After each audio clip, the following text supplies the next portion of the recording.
How to create a guild in Discord. Hello everyone, welcome back to our channel. Today in this video, I'm going to explain on how to create a guild on Discord.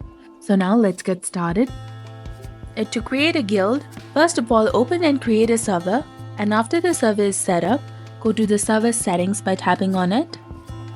And in the settings menu, you will find an option for channels. That is between audit log and integrations option, tap on it. To create a new guild, click on the create button in the bottom and then select the category. Here you can name your new guild. For example, I'll name my new and then click on create in the top right corner. But before that, you can choose to make it public or private based on your preference. Then click on create.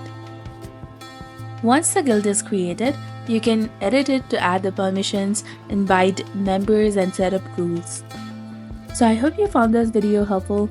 This is exactly how you can create a guild in Discord. So if you found this guide helpful, please consider leaving a like and subscribing to our channel. Thanks for watching.